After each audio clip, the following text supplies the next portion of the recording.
Captain Lee Dae-ho stared at the massive alien ship surrounding Earth's solar system. His hand shook as he read the message that had just arrived from the Galactic Dominion. The words were simple, but they changed everything for humanity. All Terran space is now forbidden. No ship may enter or leave. This is your punishment. 3 months ago, everything had been different. Humanity had just made first contact with an advanced alien civilization called the Valorian Empire. Earth's leaders were excited. Finally, humans could join the galactic community and learn from older, wiser species. The first meeting was supposed to be peaceful. Earth sent their best diplomatic ship, the Harmony, to meet the Valorian fleet near Jupiter. Captain Kim Tae-wook commanded the mission with Dr. Park Mi-young as the chief scientist. They carried gifts and messages of friendship from every nation on Earth. But something went terribly wrong. The Harmony's navigation system had a small error, just a tiny mistake in the computer calculations. The ship appeared too close to the Valorian flagship and accidentally hit an ancient monument floating nearby. The monument was thousands of years old and held deep cultural meaning for the Valorians. The Mo alien structure exploded in a shower of crystal and metal. No one was hurt, but the damage was done. The Valorians saw this as an attack on their most sacred beliefs. "You destroyed our shrine of first light," Admiral Vexithar had said, his voice cold with anger. "Your species is too dangerous and careless to join civilized space," Captain Kim tried to explain. Dr. Park offered to help rebuild the monument. Earth's government sent messages of apology and promises to pay for any damage. None of it mattered. The Valorians had already made their decision. Within days, a massive fleet arrived at the edge of Earth's solar system. Hundreds of alien warships formed a perfect circle around the sun, trapping humanity inside their own home. Now 3 months later, Lee Dae-ho watched those same ships from his small cargo vessel. He had been returning from a trade mission to Mars when the blockade began. His ship was one of the last to make it back to Earth before the aliens sealed them in. "Captain, we're getting another message from the surface," his communications officer, Lieutenant Yoon Ji-hae, reported. "Earth Defense Force wants all civilian ships to dock at Luna Station." Lee nodded but didn't move toward the controls. He kept looking at the alien fleet through his ship's windows. Each Valorian vessel was larger than anything humans had ever built. Their weapons could probably destroy entire cities with a single shot. "They really think we're finished," he said quietly. "Maybe we are," Yoon replied. "They control 12 different alien species. Their empire covers half the galaxy. What can Earth do against that?" Lee thought about his family on Earth. His wife taught at a university in Seoul. His daughter was only 8 years old. What kind of future would she have now?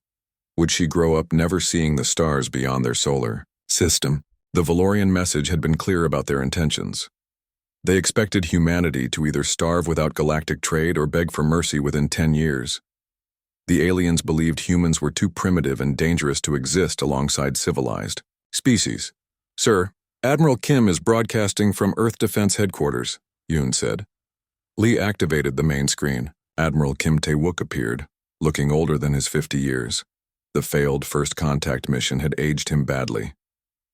"People of Earth," the Admiral began, "today marks a dark chapter in human history. We are alone again, cut off from the galaxy, by forces we cannot fight directly. But we are not defeated." The Admiral paused, his eyes steady and determined. "The Valorian Empire thinks isolation will destroy us. They believe we will collapse without their technology and trade. They are wrong." Lee felt a small spark of hope. The Admiral's voice carried strength and confidence. "We have something they don't understand," Admiral Kim continued. "We have survived ice ages, world wars, and countless disasters. We rebuilt after every catastrophe. We learned from every mistake. This isolation is not our end. It is our opportunity." The message continued with practical information. All resources would be shared equally. Scientists from every nation would work together on new technologies. The military would focus on defense and exploration within the solar system. But Lee heard something else in the Admiral's words. A promise, a plan. After the broadcast ended, Lee finally moved to his ship's controls. He set course for Luna Station as ordered. but his mind was already thinking ahead. He had spent years flying cargo ships between Earth's colonies.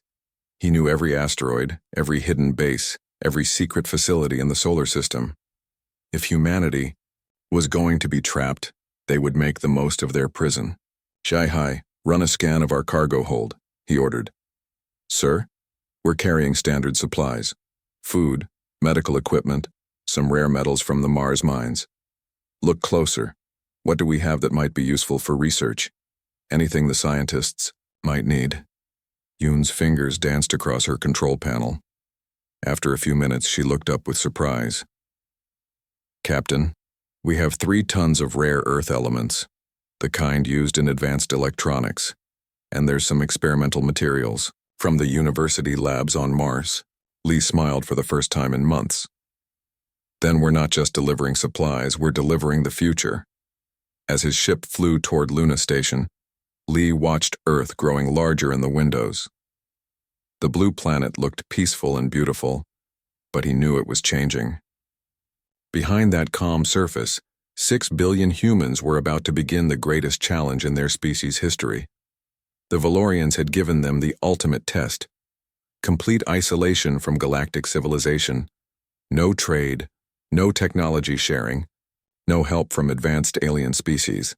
They would have to survive and grow using only their own abilities. Lee thought about his daughter again. Maybe she would never see alien worlds or meet strange new species. But maybe, just maybe, she would see something even better. Maybe she would see the day when humanity returned to the stars stronger than ever before. The alien ships continued, their silent watch, confident in their superiority. They had no idea what they had just unleashed.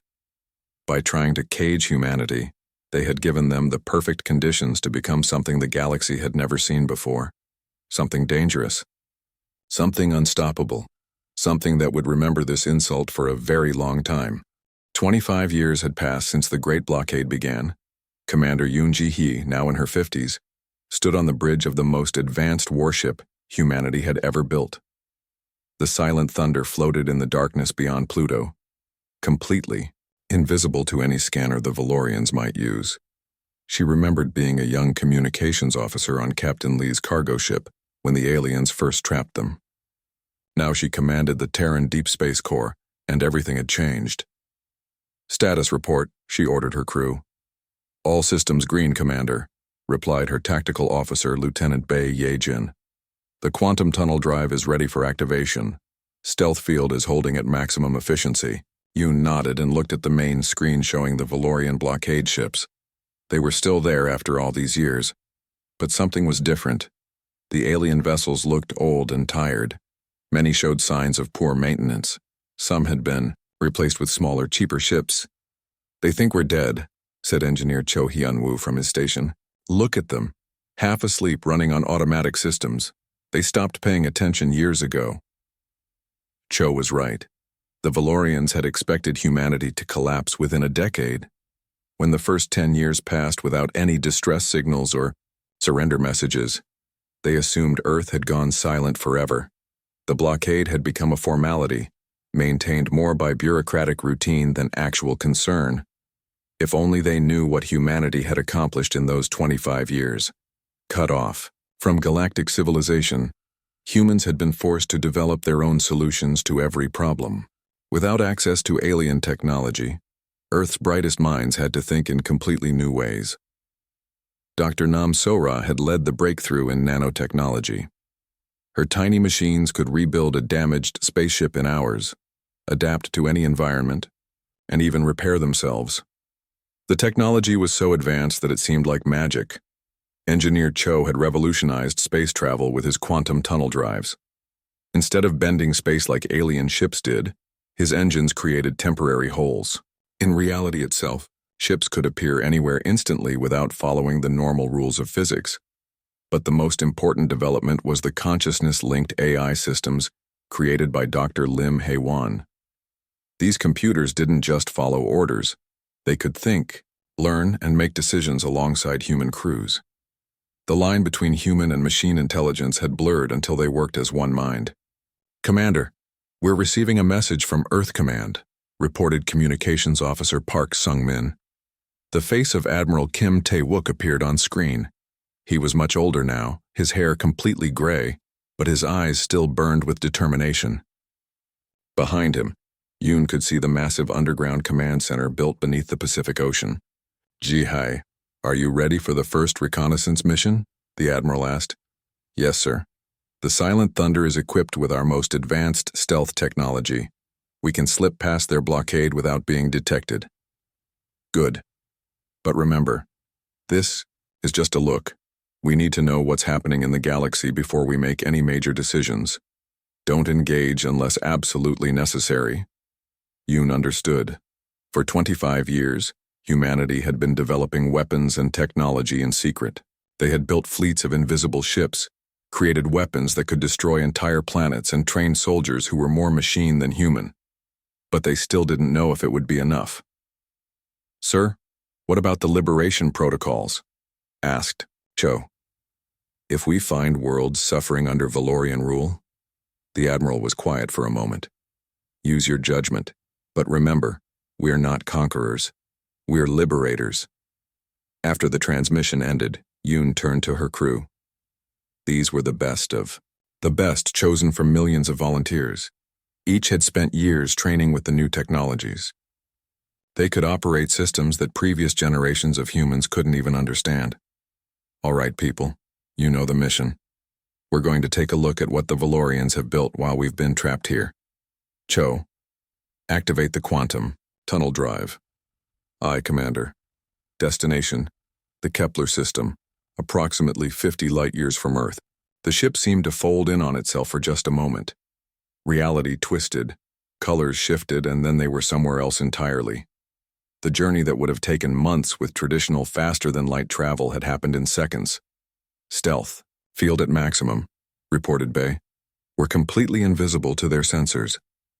Through the main screen, they could see a Valorian patrol fleet bullying a small colony world. The alien ships were firing warning shots at civilian transports, forcing them to dump their cargo into space. "What are they doing?" asked Park. "Taxation," Yoon replied grimly. "They're stealing food and supplies from that colony." As they watched, the situation got worse. One of the civilian ships tried to run. The Valorians destroyed it without warning. Hundreds of innocent people died in the explosion. "Commander," Bay said quietly, "we could stop this. Our weapons are centuries ahead of theirs." Yoon felt anger burning in her chest. This was what the galaxy had become under Valorian rule: bullying, theft, and murder disguised as law and order. "Cho, can you disable their ships without destroying them?" "Easily. Our plasma cannons can shut down their power systems without killing anyone." "Do it." What happened next lasted only 30 seconds. The Silent Thunder decloaked just long enough to fire 6 precise shots. Each Valorian warship suddenly went dark, their engines dead, their weapons offline. The alien crews were unharmed but completely helpless. Before the Valorians could even understand what had happened, the human ship vanished again. "Message sent to the colony world," reported Park. "We told them help is coming." The patrol fleet sent frantic reports back to Valorian command. They described phantom ships with impossible technology, weapons that could disable their vessels without destroying them, and stealth systems that made ships completely invisible. But when these reports reached the Valorian High Command, the Tiao leaders laughed. Phantom ships, impossible weapons. The humans had been dead for decades. These patrol officers were obviously suffering from space madness or equipment failures. The reports were filed away and forgotten. Yoon and her crew spent the next several weeks exploring Valorian space. What they found shocked them. The great Galactic Empire was rotting from the inside. Corruption was everywhere. The military was lazy and outdated. Entire star systems lived in poverty while the ruling classes enjoyed incredible luxury. Most importantly, their technology had barely advanced in the past 25 years. While humanity had been forced to innovate and create, the Valorians had become comfortable and lazy. "They're vulnerable," Yoon reported to Earth during their return journey. "More vulnerable than we ever imagined." "Then it's time," Admiral Kim replied. "Time to remind the galaxy that humanity is still here." As the silent thunder returned to Earth, Yoon looked at her crew. They had spent their entire adult lives preparing for this moment. The children who had grown up in the shadow of the blockade were now ready to tear it down. The Valorians had tried to bury humanity in darkness. Instead, they had created the perfect forge to transform them into something the galaxy had never seen before. Captain Song Min-ho had never seen anything like it. Through the bridge windows of the silent thunder, he watched Valorian patrol ships terrorizing a peaceful colony world. The alien warships were massive, ugly things that looked more like flying fortresses than exploration vessels. "They're demanding tribute again," reported Lieutenant Bei Ye-jin from her scanning station. "The colony world of Haven Prime is supposed to give them half of their food production this month." Song clenched his fists. Haven Prime was home to 3 million peaceful farmers who had never hurt anyone. They grew food for dozens of star systems, working hard to feed others. Now the Valorians wanted to steal half their crops and let people starve. "Sir, they're targeting the civilian transports," warned Major Han Woo-jin, the ship's marine commander. "If those cargo ships can't deliver food to the outer colonies, thousands will die." Song had been given clear orders from Earth Command. This was supposed to be a simple reconnaissance mission. Observe the Valorian Empire, gather intelligence, and return home with information. No contact with aliens, no interference with local politics. Just watch and learn. But watching innocent people suffer was something Song couldn't do. "How many Valorian ships?" he asked. 12 patrol vessels and 1 command cruiser, Bei replied. "About 1,500 crew members total. Their weapons are at least 50 years behind our technology." "Can we disable them without killing anyone?" "Easily, sir. Our plasma cannons can shut down their power systems without causing any casualties." Song thought about his orders again. Then he thought about his daughter back on Earth. She was studying to become a doctor because she wanted to help people. What would she think if she knew her father had watched innocent people die when he could have saved them? "All crew, this is the captain," he announced over the ship's communication system. "We're going to do something that might be considered disobeying orders. Anyone who objects can note it in the ship's log." Nobody objected. The entire crew had volunteered for this mission knowing they might face impossible choices. "Ye-jin, bring us within firing range. Woo-jin, prepare a message for the colony world. Tell them help has arrived." The silent thunder dropped its stealth field and appeared directly between the Valorian fleet and the civilian transports. For a moment, nobody moved. The aliens had never seen a human ship before, and its design was completely different from anything in their databases. "Unknown vessel, you are interfering with official Valorian Empire business," came a transmission from the alien command cruiser. "Identify yourself immediately, or be destroyed." Song almost laughed. The Valorian commander sounded so confident, so sure of his superiority. He had no idea that the small human ship could destroy his entire fleet in minutes. "This is Captain Song of the Terran Deep Space Corps," Song replied calmly. "You will cease your attacks on these civilians and leave this system immediately." "Terran? Impossible. The humans were wiped out decades ago. You must be some new species trying to deceive us. We are very much alive, and we remember everything you did to us." The Valorian commander's response was predictable. "All ships, destroy that vessel. Show these pretenders what happens when you challenge the Empire." 13 alien warships opened. Fire at once. Hundreds of energy beams and plasma torpedoes streaked toward the silent thunder. The colonists watching from their planet probably thought the small human ship was doomed. They were wrong. The human ship's defense shields absorbed every shot without even flickering. The advanced energy barriers, developed during 25 years of forced innovation, were like walls of solid diamond compared to the Valorians' outdated weapons. "Their turn," Song said quietly. What happened next became known throughout the galaxy as the 30-second war.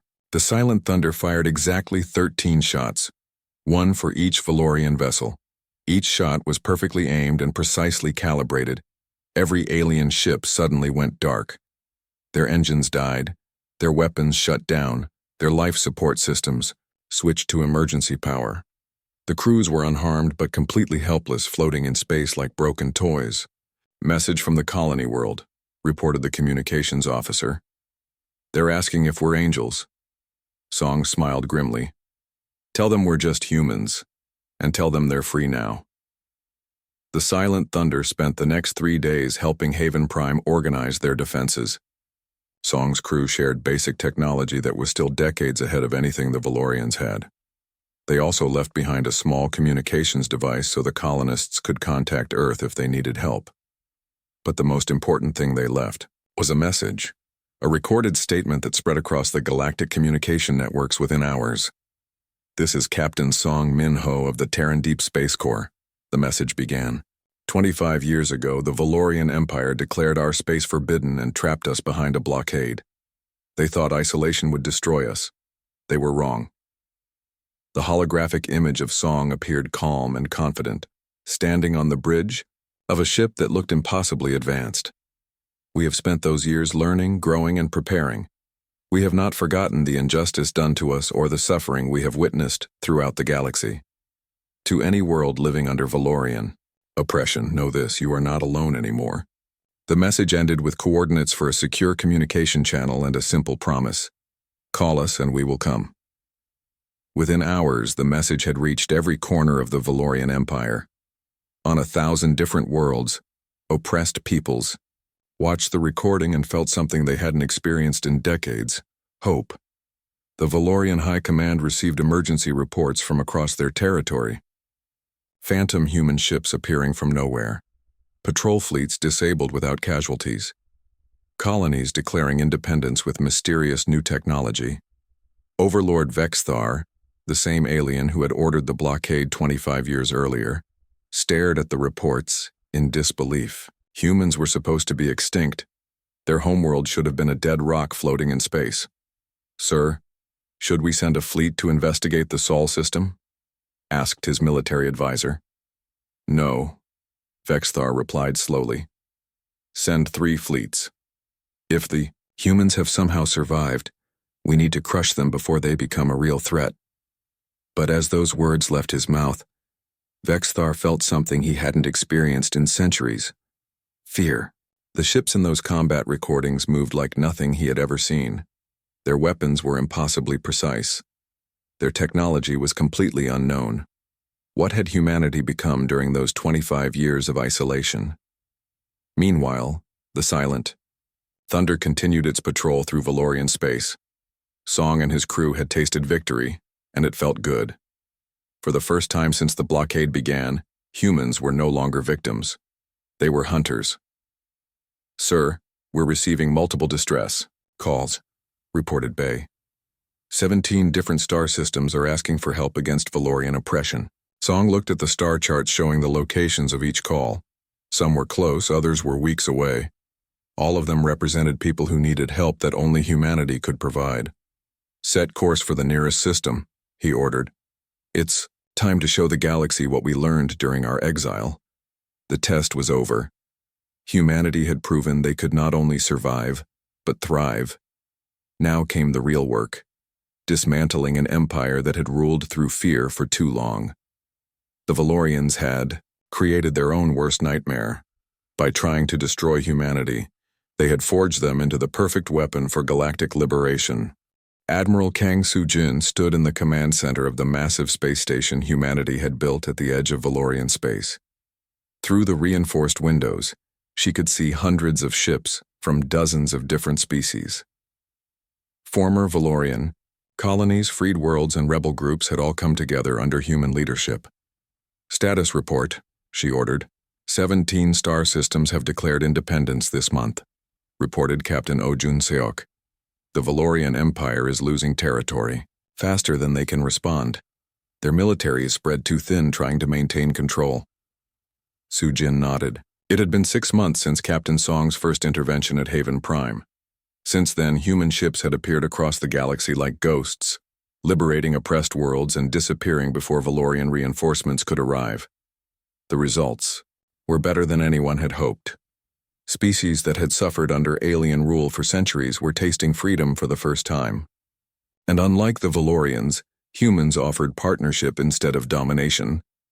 Ma'am, Dr. Ryu Haewan is requesting a meeting, announced the communications officer. "Send her in." Dr. Ryu entered the command center looking tired but excited. She had spent the last 3 years as a prisoner on a Valorian labor world before human forces freed her. Now she served as Earth's chief strategic coordinator for liberated territories. "Admiral, we have a problem," she said without delay. "A big one." Sujin frowned. "What kind of problem?" "The Valorians are finally taking us seriously. They're pulling back their frontier fleets and massing them into a single giant armada. Intelligence suggests they're planning one massive attack to crush our liberation movement." "How massive?" "Over 800 ships, including their newest, dreadnoughts and their entire Royal Guard fleet. They're betting everything on one decisive battle." Sujin felt a cold sensation in her stomach. The human fleet was advanced beyond anything the Valorians had, but 800 ships was still an enormous force. Even with superior technology, humanity's 50 active warships would be outnumbered 16-1. Where are they planning to attack? Here, the Kepler station. They know this is our main base of operations. If they can destroy it and kill our leadership, they think the liberation movement will collapse. Sujin walked to the tactical display showing the local star systems. Kepler station was positioned at the junction of several major trade routes. It was the perfect location for coordinating liberation efforts, but that also made it an obvious target. "When will they arrive?" 3 days, maybe 4 if we're lucky." The Admiral was quiet for a long moment, studying the display. Then she smiled, grimly. "Actually, this might be exactly what we need, ma'am. Think about it, Heywan. For 6 months we've been fighting small battles against patrol fleets and border guards. The galaxy has seen our ships in action, but always in small numbers. They still don't understand how advanced our technology really is." Dr. Ryu began to understand. "You want to let them come. I want them to bring everything they have. Let them mass their entire fleet in one place where the whole galaxy can watch what happens. When we defeat 800 ships with 50, nobody will ever doubt human capabilities again." Over the next 3 days, the Kepler system became a fortress. Human engineers deployed weapon satellites and defense platforms using technology the Valorians couldn't even detect. Ships from liberated worlds took defensive positions, though they were ordered to stay out of the main battle. Most importantly, humanity's most advanced vessels took position in a tight formation near the station. 50 ships against 800. The defenders looked impossibly outnumbered. On the 4th day, the Valorian armada arrived. Overlord Vexthar commanded the fleet personally from his flagship, a massive dreadnought called Eternal Glory.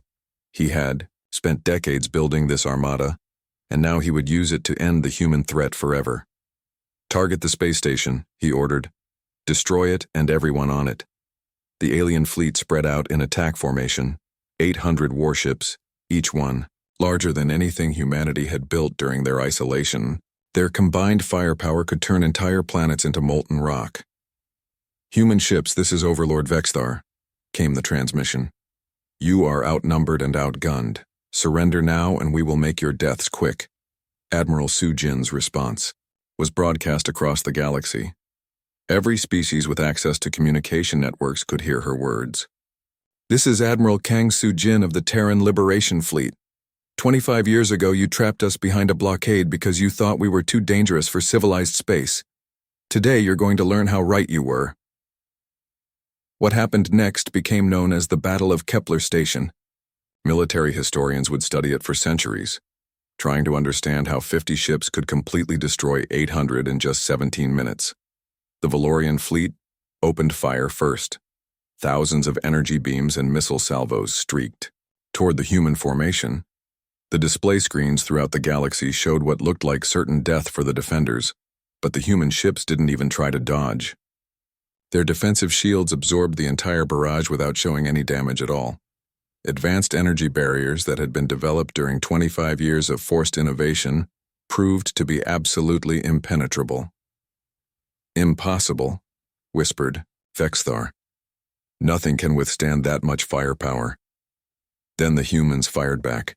Each human ship was equipped with weapons that used principles the Valorians didn't understand. Quantum disruption cannons that could tear apart molecular bonds. plasma beams that burned hotter than stellar cores, micro-singularity torpedoes that created tiny black holes inside enemy ships. The first volley destroyed 100 Valorian vessels instantly. The second volley destroyed another 100. By the time the aliens realized they were facing technology centuries beyond their own, it was too late to retreat. "All ships, withdraw immediately," Vexthar screamed. "Emergency, jump to hyperspace." But the humans had prepared for that too. The space around Kepler Station was filled with quantum interference fields that made faster-than-light travel impossible. The Valorian fleet was trapped in normal space with nowhere to run. The battle became a methodical destruction of the Valorian armada. Human ships moved with impossible speed and precision, appearing behind enemy vessels and disappearing before return fire could be targeted. Their weapons struck with surgical accuracy, disabling engines and weapons without killing crews when possible. In 17 minutes, the entire Valorian fleet was either destroyed or disabled. Not a single human ship was even scratched. Overlord, Vexthar found himself adrift in space, his flagship powerless and broken. Through his damaged viewports, he could see human ships moving among the wreckage, rescuing survivors and providing medical aid to the wounded. The same species he had tried to exterminate was now saving his people's lives. "Admiral Su-Jin to Valorian survivors," came the transmission. "Medical ships are standing by to assist anyone who needs help. You fought bravely, but this war is over." The broadcast continued across the galaxy, reaching every world in the Empire. "All species suffering under Valorian rule, you are free. To all Valorian citizens who want peace, you are welcome to join us in building a better galaxy. To anyone who still believes in the old ways of domination and oppression, remember what you saw here today." As rescue operations continued, species throughout the galaxy watched in amazement. The humans had not only won an impossible victory, they were showing mercy to their defeated enemies. This was something completely new in galactic politics. The Valorian Empire, built on fear and military strength, crumbled within hours of the battle's end. World after world declared independence, knowing that human ships would protect them from any attempt at reconquest. Overlord Vexthar, rescued from his shattered flagship, was brought before Admiral Su-Jin for the first time since the blockade began 25 years earlier. "You remember me?" she asked. "You were on that cargo ship, the young communications officer." "I was, and I remember everything you did to us, every year of isolation, every family that suffered because you cut us off from the galaxy." Vexthar expected to be executed. Instead, Su-Jin did something that shocked him even more. "You're going to stand trial for your crimes. A fair trial, with legal representation and evidence presented properly. That's how civilized species handle justice." The old Valorian overlord stared at her in confusion. "Why? You could simply kill me." "Because we're not you," Su-Jin replied. "We're better." President Kim De-Yun stood before the Great Assembly Hall on the former Valorian capital world of Dominion Prime. Representatives from over 300 species filled the massive chamber, all gathered to witness the signing of the new Galactic Compact. It had been 2 years since the Battle of Kepler Station, 2 years since the Valorian Empire collapsed, and humanity emerged as the galaxy's new leading force. But unlike the Valorians, humans had chosen to lead through cooperation rather than conquest. "Today marks the beginning of a new age, President," Kim announced to the assembly. Her words were translated into thousands of languages and broadcast across the galaxy. "An age where no species rules over another, where knowledge is shared freely, where justice applies equally to all." In the front row sat Fleet Admiral Park Sung-min, the hero who had led the liberation of the core worlds. Beside him was Ambassador Lim Ye-rin, who had spent 2 years negotiating with former enemy species to build this new alliance. Behind them sat hundreds of other representatives, former Valorian slaves who were now free citizens, scientists from species that had been forbidden to develop technology, artists whose cultures had been suppressed for centuries, and in a special section reserved for those seeking redemption, sat former Valorian leaders, including Overlord Vexthar himself. The trials had taken 18 months. Every major figure in the Valorian government had been given fair hearings with proper legal representation. Evidence was presented carefully. Witnesses were allowed to speak freely. Some were found guilty of crimes against sentient species and sentenced to prison or exile. Others were cleared of wrongdoing and invited to help build the new government. A few, like Vexthar, chose to serve their sentences by working to repair the damage they had caused.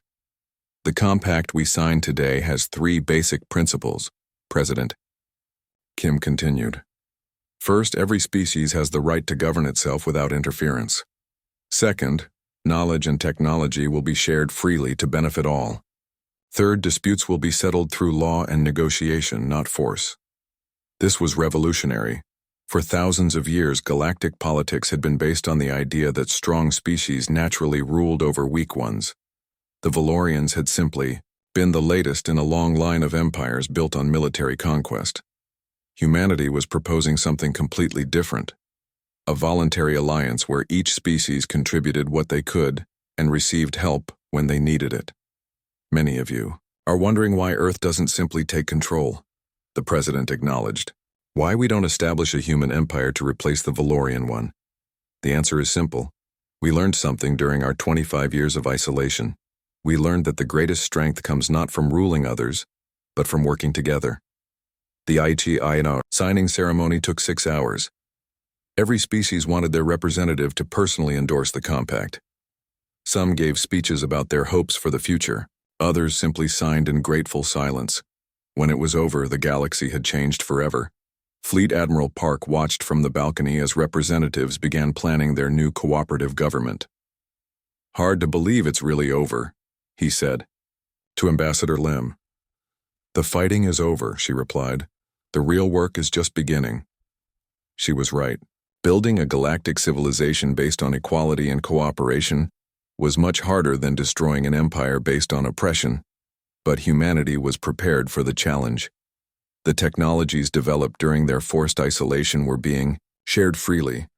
Quantum tunnel drives that could connect distant worlds instantly, nanotechnology that could terraform dead planets into garden worlds, medical advances that could cure diseases that had plagued species for millennia. Most importantly, humanity shared their political and social innovations. Democratic government systems that included everyone's voice. Economic models that ensured fair distribution of resources. Educational programs that taught cooperation instead of competition. Dr. Ryu Haiwan, now serving as the Compact's first Secretary of Science, had established research stations throughout the galaxy.